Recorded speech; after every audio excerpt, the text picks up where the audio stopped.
All right, welcome back to another one of our videos on the node by node challenge, where we're going through every single node within the shading workspace within Blender 4.3. We've been going through and we did all of the inputs, the outputs, the converters, and then we are on the shaders. And right now, the next one that we're on is the principled hair BSDF. Now, the majority of the time, you're going to be using this for actual hair. So what I did here is I literally just took a sphere and I went to particles. I went up at the top and hit add. I hit the plus sign to add one and change it over to hair, so it would have a hair particle. And then I scrolled down and just changed a couple of the settings.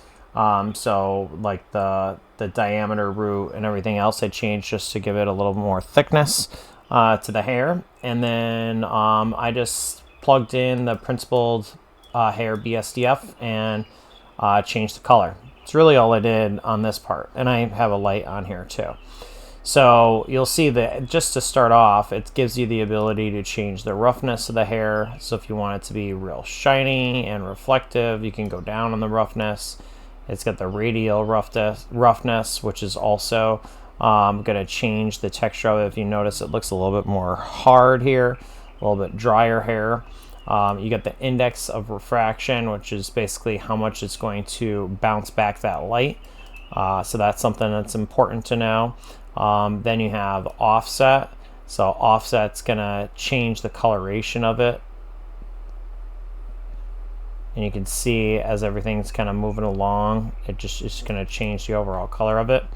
Then you have random roughness, which has to do with random places on each one of the particles.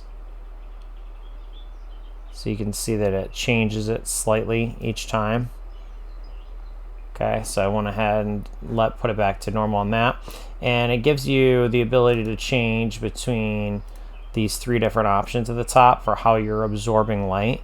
So you'll see this is more of kind of like a darker red hair that you can see, or if you also have absorption. But if you go through and change all these, you have the ability to change how red it is, how brown it is, how much blonde is in there. You notice that you got different strands in here for different colors. You can change the coat if you wanted to have like a thicker coat on it. You can do that. You can change the refraction of the individual strands. You can change the offset, where it's located. You can also change random color and random roughness. So those are all settings that are worth playing around with. You'll see that I've got this like reddish brown hair here, which actually pretty decent hair just in general, but overall this is just the basic setup of it. Now if you want to have some more control with it, you can add in some other nodes, specifically the curves info node. So curves info node is going to give you the ability to adjust the roots of the hair. It's going to give you the ability to adjust the tips of the hair and also change textures based on like the length, the thickness, and everything else. So very cool what you can do with that. Now if I take this result, all I did is I just basically took a curves info node, duplicated it, put a color ramp for each of them. So this top color ramp just being the contrast of it and where it meets up with the object from the hair strand. And then the one below is going to be based on the random, so that's for like random coloration within the object itself. And if I go ahead and I plug this one in, okay, if I plug it in, it's going to have different effects based on where I set it in my object. So if I go ahead and plug this one into the top, you're going to see it looks almost like white or blonde hair. Because when the value kicks out, it's a value of how much of that reddish color is in there, which in this case there's none. You can put it into the melanin redness, which is going to get us back to our original color.